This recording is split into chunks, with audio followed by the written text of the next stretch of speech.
The story you're about to hear is not the kind of history you learned in school.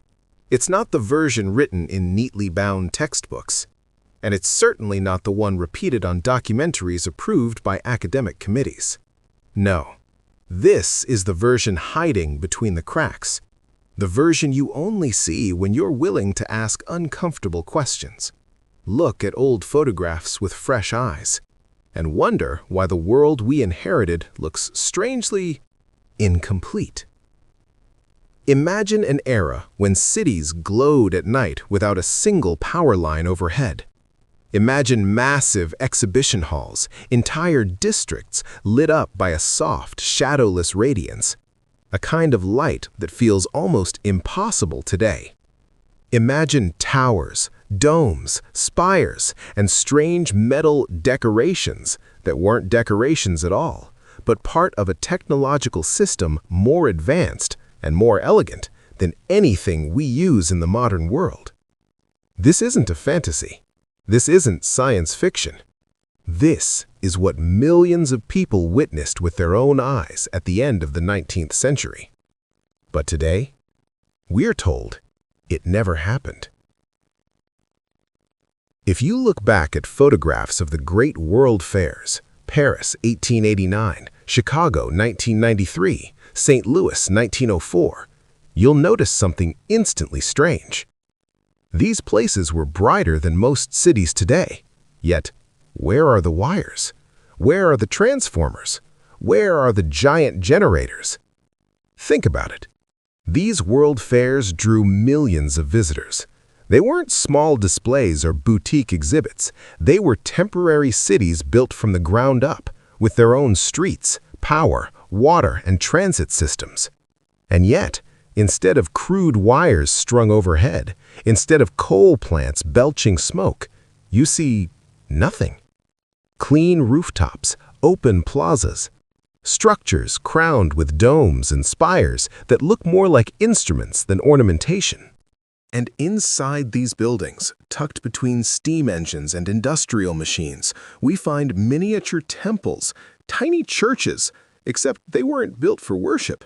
Their walls weren't solid stone. Their windows weren't stained glass. Their interiors were filled with gears, coils, metallic cores, and components that look suspiciously like electrical converters.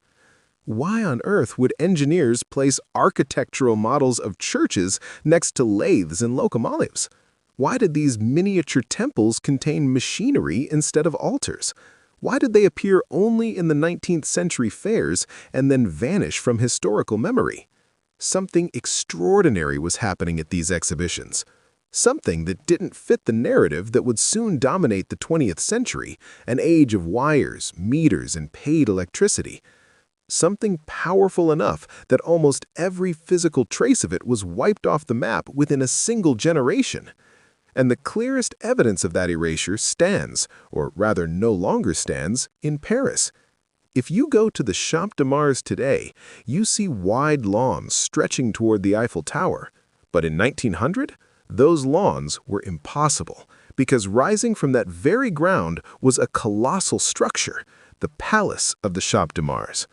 Bigger than modern arenas, decorated with rows of identical roof pillars, crowned with metal finials shaped like antennas. Today, not a trace of it is left. Not a beam, not a wall, not even a foundation. It's as if someone wanted it gone, utterly gone. And here's the part that gets even stranger. Look at the Eiffel Tower itself in 1900. Not the simplified skeleton you see today, but the original. Its lower levels were ringed with ornate metallic cornices filled with spherical components whose function is never explained in official records. Each arch was spaced with vertical metal pillars identical to those on the roof of the disappeared palace. Coincidence? Hardly. These two structures weren't separate. They were part of a unified system, an electrical network, a resonant structure. A machine. The Eiffel Tower, believe it or not, was never meant to be a lonely monument. It was designed as the entry portal to the interconnected energy grid of the 1889 exposition. A transmitter, a receiver, a resonator. Whatever it wasn't ornamental. And when the palace disappeared, the tower's cornices were removed, the spherical elements vanished, the vertical pillars were stripped off, leaving the hollow shell we now call a cultural icon. Think about that. The most famous building on Earth may be the last remaining piece of a dismantled machine. In the Palace of Machines, the largest enclosed space ever built at the time, we see more evidence. Strange towers rising behind it, domes shaped like resonant cavities, vertical columns that look nothing like load-bearing architecture, and everything like antenna arrays. And inside, a technology no engineer today could replicate. Because it didn't run on steam, it didn't run on coal, it didn't run on oil. It ran on something we pretend doesn't exist anymore: atmospheric electricity. Energy from the air itself, extracted, resonated, amplified, and distributed without wires. Tesla wasn't the first to attempt this. He was the last public practitioner of a technology that used to be global. Paris used it, Chicago used it, Nizhny Novgorod used it, even remote regions of the Russian Far East used it. Everywhere we look, across continents, political systems, and cultures, we see the same architectural signatures: domes, spires, antenna-like columns. Identical structural elements appearing in places that supposedly had no contact with each other, almost as if they were all following the same engineering blueprint. And then, within a decade, they were all gone, destroyed, rebuilt, simplified, rewritten. The exhibitions themselves didn't stop because of war or urban planning or modernization. They stopped because they were revealing something the New World Order couldn't allow to continue. Because a civilization that can generate electricity from the air is a civilization no one can control. Now imagine you're standing inside one of these fairgrounds in 1900. Night falls and the entire landscape glows, not in the sharp, harsh glare of Edison bulbs, but in a soft, pearlescent light that seems to come from everywhere and nowhere at once. People walk through the concourses, surrounded by towers crowned with metal spirals that shimmer under the atmospheric charge. There is no hum of generators, no smoke, no wires. Just an ambient glow, as if the ether itself is alive. And then imagine this. After the fair ends, the buildings, monuments of engineering brilliance, are demolished almost instantly. Not preserved, not studied, not integrated into the city. Torn down. Why? And this is where the story turns from mysterious to suspicious, because the official explanations don't make sense. We're told the buildings were temporary, yet many were built with stone, steel, and reinforced foundations thicker than modern shopping malls. We're told they were torn down for cost reasons, yet governments of the era spent far more money building them than it would have cost to simply keep them standing. We're told these structures were never meant to last, yet they were constructed with painstaking craftsmanship, precision metalwork, and architectural elements far too advanced for disposable pavilions. You don't crown a temporary building with a 70-foot copper-clad dome that functions like a resonant cavity, unless the dome serves a purpose. You don't line the roofs with hundreds of identical metal finials, unless those finials play a role. You don't arrange buildings in radial geometric layouts, unless the layout matters. What if the purpose wasn't architectural beauty? What if it wasn't symbolism? What if it wasn't decor? What if these cities were power plants, gigantic open-air electrical systems designed to extract, modulate, and redistribute atmospheric energy, long before the world became addicted to wires and power meters? And if that's true, then we need to ask a new question. How much did everyday people of the 19th century actually understand about electricity? Because the history books give us a very specific narrative. The story goes that ordinary citizens were terrified of electricity, confused by it, skeptical of it. But the photographs tell a different story. Look at the crowds at these exhibitions. People, ordinary workers, travelers, families, pose beside giant dynamos and enormous coils with the same comfort someone today might have standing next to a car or airplane. They weren't frightened. They weren't confused. They were fascinated. They understood electricity because they lived in an era where electricity wasn't controlled, it was common. Atmospheric electricity was not a new concept in the 19th century. Long before Edison wired his first building, long before Westinghouse installed his first transformer, scientists and engineers knew the atmosphere carried an electrical charge that could be extracted. In the 1700s, men like Benjamin Franklin, Joseph Priestley, and Charles Wilson observed the behavior of natural atmospheric currents. By the early 1800s, inventors across Europe and Russia were building devices designed to capture this charge. Some worked, some didn't, but the principle was well understood. What changed in the late 19th century was not the discovery of atmospheric electricity, it was its application. Suddenly, world fairs were illuminated using methods we can't reproduce today. Structures seemed to collect and radiate energy. And then, just as suddenly, the entire subject vanished, buried, forgotten, replaced by a single approved method of electrical generation that required power plants, wires, transformers, meters, and, most importantly, monopolies. Think about that. If energy could be extracted from the air itself, the idea of an electric company becomes obsolete. No corporation can charge you for what you can gather freely. No government can regulate a resource that exists everywhere. No empire can control a technology that anyone can build from simple materials. And when technology threatens power, history shows us what happens next. It disappears. Not slowly, not gradually, but abruptly, violently, and completely. Architecture is destroyed, academic fields are rewritten, patents vanish, photographs are mislabeled, narratives are invented, and the public, generation by generation, is taught that the old world was primitive, superstitious, and technologically inferior. But what if it wasn't?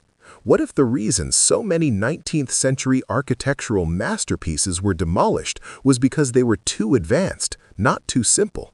What if the reason atmospheric electricity vanished from textbooks is because it worked too well? What if the reason the past seems strangely alien is because it belonged to a civilization that used energy differently? What if the world we live in today is not the peak of human progress, but a reboot, a simplified version rebuilt after a technological reset?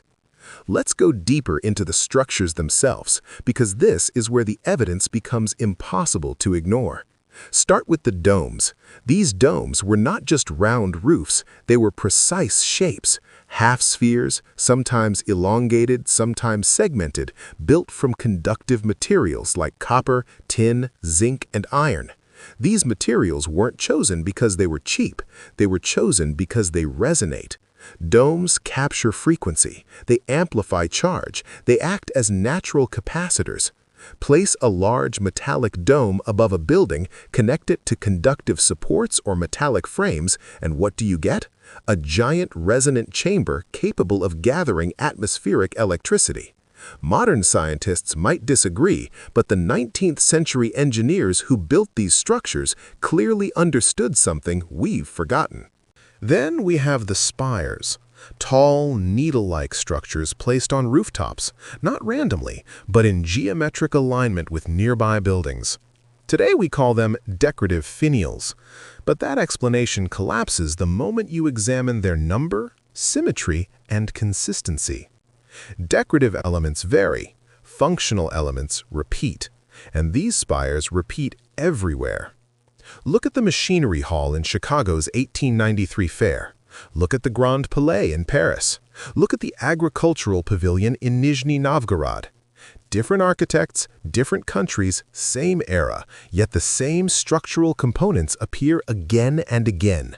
Spires, domes, roof grids, metallic trusses, spherical nodes, and strange copper flowers on rooftops. As if the builders were following a shared blueprint, a blueprint we no longer possess.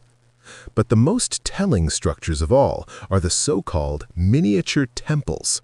These small buildings, often hidden inside exhibition halls, were filled not with pews or religious artifacts, but with gears, rotating cylinders, metal coils, iron cores, and mechanical components arranged in complex, almost artistic patterns. They look like generators. They look like converters. They look like the missing link between atmospheric collectors and practical electrical output. Yet official records insist they were architectural curiosities, decorative models, or art pieces. That explanation might work for one or two. It does not work for dozens. And then they vanished too. Now let's talk about the layouts of these fairs, because this is where the engineering becomes truly astonishing. Many exposition grounds were arranged in radial patterns, designs that maximize resonance and reduce interference between structures. The buildings were not randomly placed, they were tuned. Imagine a city-sized electrical circuit spread across hundreds of acres. Each building acts like a component. Domes function like capacitors. Spires function like antennas. Metal grids in roofs function as conductive pathways. Pavilions resonate in harmony. The entire complex becomes a massive open-air electromagnetic device, a living machine. If that sounds far-fetched, consider this. Today's wireless systems, radio towers, phased arrays, resonators, all rely on geometry. Even modern induction chargers use the same principles. Now imagine those principles scaled up, perfected, and applied to architecture. That's what the 19th century world fairs looked like, and that's why they were destroyed. Because once people saw how effortlessly energy could be distributed, how entire districts could glow without wires, how electricity could be gathered from the very air, there would be no going back. No company could control it. No empire could tax it. No authority could monopolize it.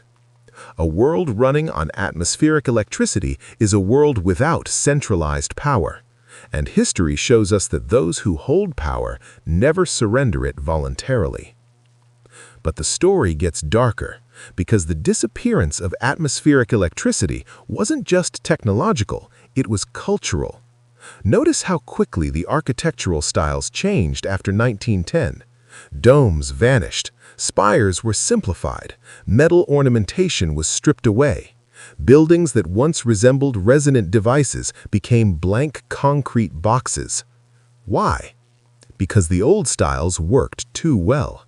Because the designs themselves were functional. A building with a copper dome and lattice spires could collect atmospheric charge whether or not the government approved. In a world where electricity sells for profit, architecture that produces free energy is a threat. So the style was erased. And with it, the memory. But if the architecture was functional, that means something even more shocking.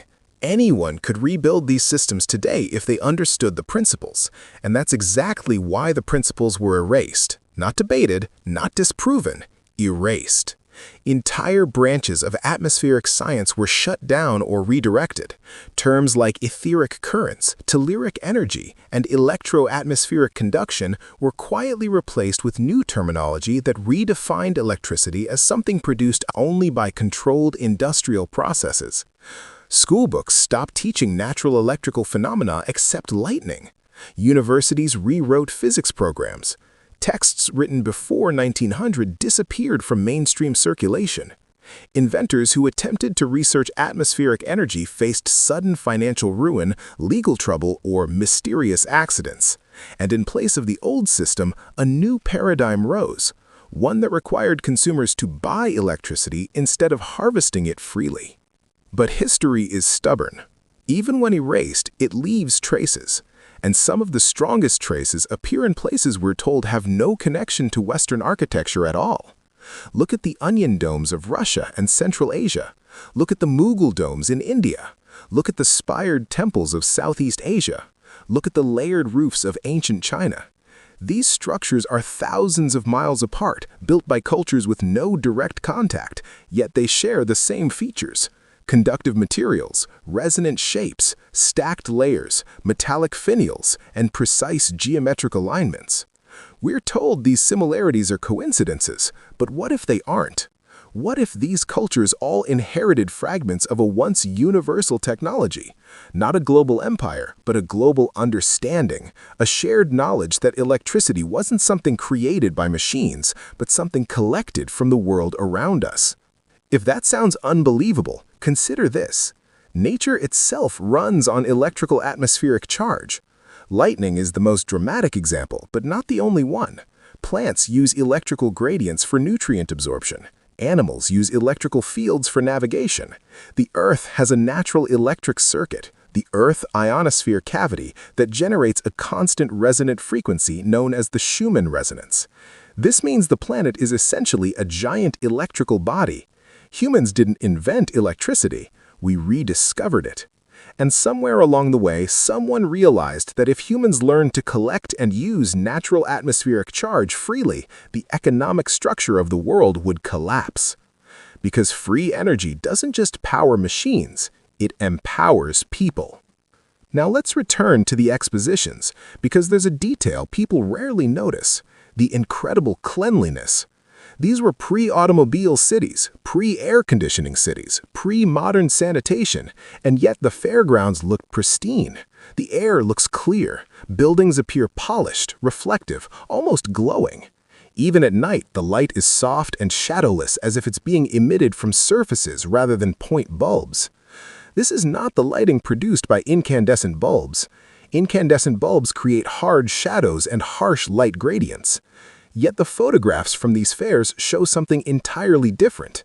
Even the interior shots show illumination without visible lamps. Why? This suggests diffuse lighting, light produced not from a bulb but from a surrounding charge. Today, the closest equivalent is electroluminescence, materials that glow when exposed to an electric field. Was this technology used in 1900? Official history says no, but the photographs say yes.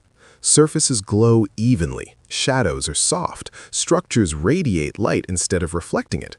This matches descriptions from visitors who wrote about the fairs feeling otherworldly, dreamlike, and as if the buildings themselves were alive. These accounts don't describe Edison bulbs, they describe field-based illumination. But there's an even stranger detail that pushes the mystery into uncomfortable territory: weather anomalies. Many world fairs were described as having unusually stable weather, clear skies, calm winds, even in seasons known for rain. Could a massive atmospheric electrical system influence localized weather? Modern science says yes. We know electrical fields affect precipitation, humidity, and air movement. If these fairs acted as resonant collectors, they might have generated microclimates, areas of weather stability created by electrical charge management. This would explain why visitors often describe the air as light, charged, or energizing. If this is true, then the full system, domes, spires, resonators, converters, was more than just a power grid. It was an environmental regulator, a city-sized life support system, a civilization-level technology. And that brings us to the hardest question of all. Where did this technology come from? Was it the result of an advanced 19th century engineering breakthrough, or was it inherited from an older civilization, one whose memory survives only in architecture, myths, and curiosities? Many ancient cultures speak of ages when the world was connected by natural forces, when energy flowed freely, when structures sang with power. Could these be distorted memories of atmospheric electricity? Did the 19th century represent not an invention, but a reconstruction, a rediscovery, a brief, brilliant revival of old knowledge that was almost immediately suppressed? We may never know for certain, but what we do know is this: the technology disappeared too quickly to be accidental. You don't go from atmospheric electricity powering entire exhibition cities to complete technological amnesia in just 20 years unless something or someone forces the change. Look at the timeline. The last major fair using this architecture was around 1915. By 1920, the world was rebuilding with different priorities. By 1930, domes and spires were dismissed as outdated. By 1950, atmospheric electricity was considered pseudoscience. This is not the natural decay of ideas. This is a controlled demolition. But if the truth was suppressed, the next question is, where did it go? Did private industrial groups seize it? Did governments lock it away? Did elites decide that a controllable, billable energy system was more profitable than a free one? Or was it simply too dangerous, too destabilizing to allow ordinary people to access? Whatever the reason, the result is clear. The World Fairs were the final public display of a technology that no longer exists in our mainstream reality. And yet the remnants remain. Old photographs, architectural sketches, unexplained machines, abandoned texts. If you know what to look for, you begin to see the pattern everywhere. You see the ghost of a forgotten electrical system hiding behind the official narrative. You see the shapes, symbols, and structures that hint at a world far more advanced and far more free than the one we know today. But the real question is, why does this matter now? Because while the past may be gone, the principles are not. The atmosphere still carries charge. The earth still resonates. The materials still exist. And with modern tools, we may be closer than ever to rediscovering what was taken. But before we can rebuild anything, we must understand what was lost. We must understand the system that once lit entire cities without a single visible wire. And that's what we'll explore next. And this brings us to the moment we can no longer avoid. The part where the past stops being a mystery and becomes a mirror. Because everything hidden in those forgotten exhibitions reflects the world we live in today. The 19th century World Fairs weren't just celebrations of progress. They were reminders of what humanity is capable of when technology serves people instead of corporations, when innovation is shared instead of silenced, when energy flows freely instead of being locked behind payment systems and restricted infrastructures. Those glowing pavilions weren't just buildings. They were symbols of possibility. They showed a version of human potential that didn't require exploitation, dependency, or scarcity. And maybe that's exactly why they had to disappear. But the truth, no matter how deeply buried, has a way of resurfacing. It refuses to stay silent. It whispers through photographs left behind like clues. It echoes in architectural patterns repeated across continents. It lingers in the abandoned writings of forgotten inventors. And it pulses quietly in the atmosphere above our heads, waiting, always waiting, for someone to remember. The real tragedy isn't that the technology was lost. The real tragedy is that we were taught never to ask about it. We inherited a world filtered through selective memory, a world where the brilliance of the past is dimmed so the present can appear brighter. But when you look closely, really closely, you begin to see the seams. You begin to recognize that progress didn't unfold in a straight line. It fractured. It restarted. It was redirected. And somewhere along that redirected path, humanity lost something extraordinary. Yet here's the part they could never anticipate.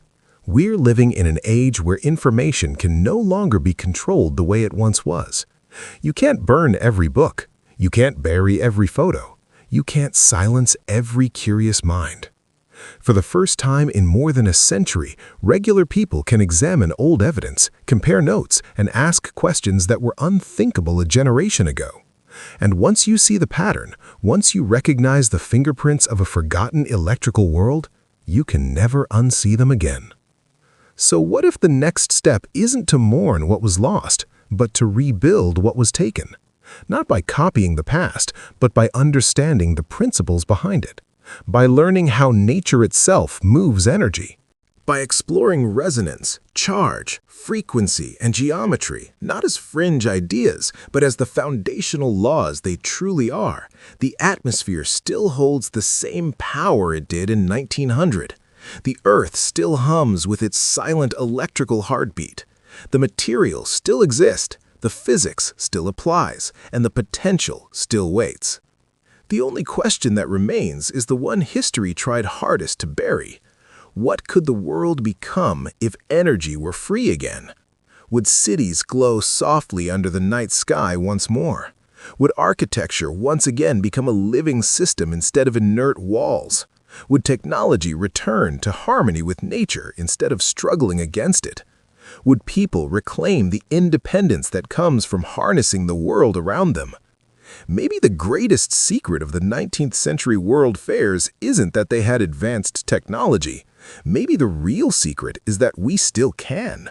Because the moment you understand that power doesn't need to come from wires, stations, and endless payments, the moment you realize energy isn't something we manufacture, but something we harvest, the moment you recognize that the atmosphere above your head is a living ocean of charge, everything changes. History doesn't just belong to the past. Sometimes it belongs to the future, waiting to be rediscovered. And perhaps, just perhaps, the greatest lie ever told wasn't that free energy never existed, but that it wasn't possible. The truth is, it always was. And now, it's our turn to decide what comes next.